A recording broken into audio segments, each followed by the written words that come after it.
Bismillahirrahmanirrahim. Assalamualaikum warahmatullahi wabarakatuh dan salam sejahtera. Mudah-mudahan kita semua sentiasa berada di dalam rahmat dan kasih sayang Allah Subhanahu wa taala.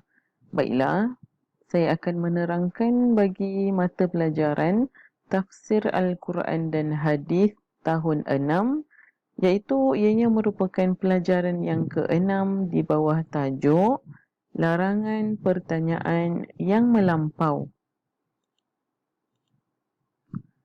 Di sini terdapat hadis yang berkaitan dengan tajuk pada kali ini, iaitu hadisnya An Abi Hurairah Abdurrahman bin Sakhrin radhiyallahu anhu qala Sami'tu Rasulullah sallallahu alaihi wasallam yaqulu ma nahaitukum anhu fajtanibuhu wa ma amartukum bihi faf'alu minhu mastata'tum fa innama ahlakal ladzina min qablikum kathratu masailihim wa ikhtilafuhum ala anba'ihim.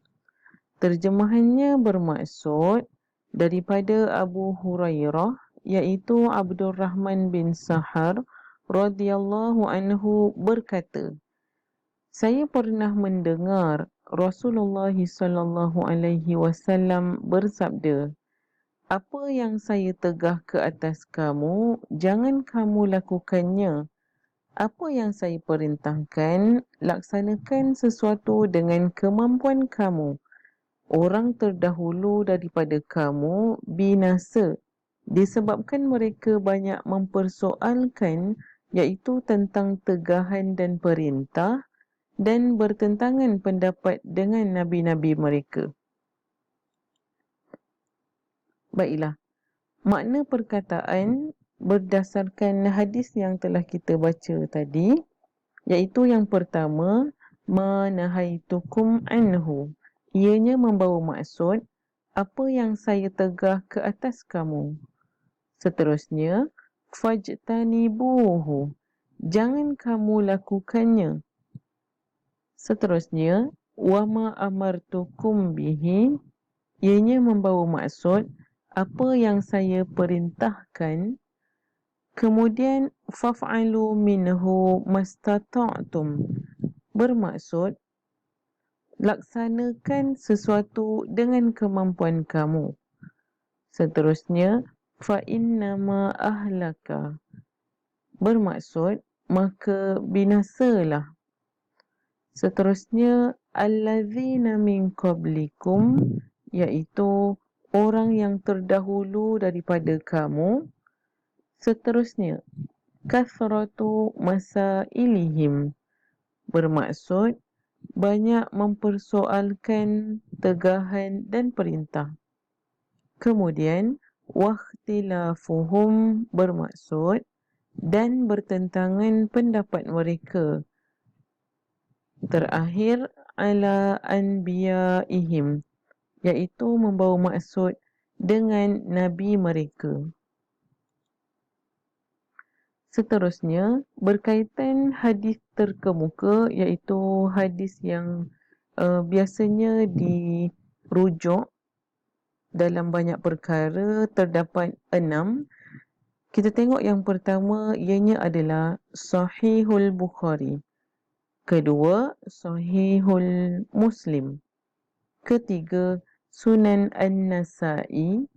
Keempat, Sunan Abi Daud. Kelima, Sunan At-Tirmizi. Dan yang keenam adalah Sunan Ibnu Majah.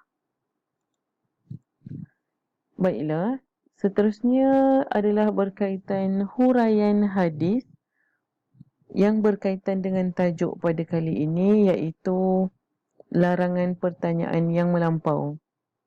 Di sini terdapat 3 huraian yang berkaitan dengan hadis tersebut.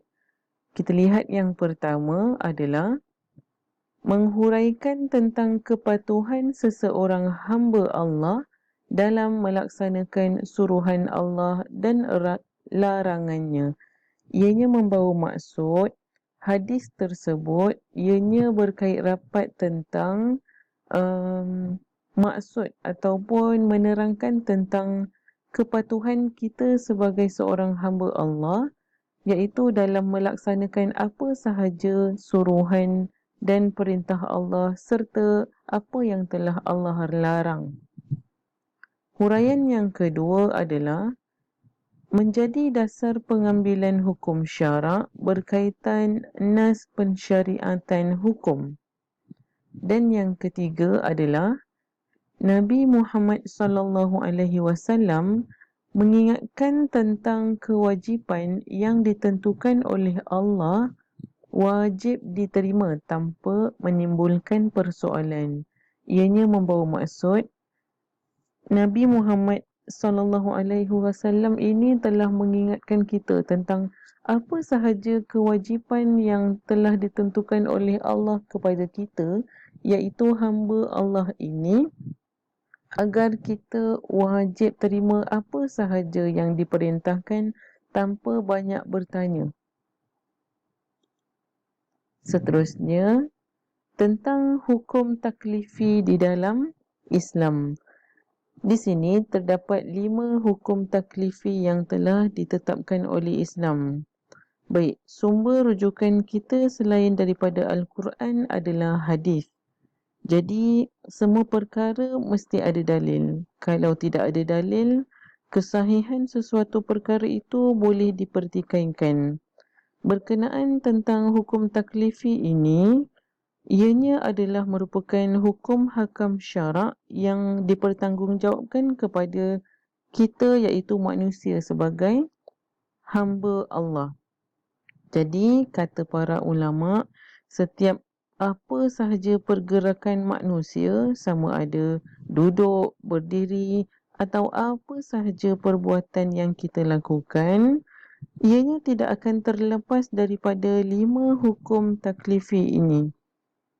Yang pertama adalah wajib, yang kedua adalah sunat, yang ketiga adalah harus, yang keempat adalah makruh dan yang kelima adalah hukumnya haram. Kesimpulannya, hukum taklifi ini berkait rapat dengan kehidupan seharian kita. Jadi, setakat ini sahaja penerangan saya pada kali ini dan sambungannya akan diteruskan dan dikongsikan pada perkongsian yang akan datang. Sekian sahaja daripada saya. Wabillahi wa taufiq wal hidayah. Wassalamualaikum warahmatullahi wabarakatuh.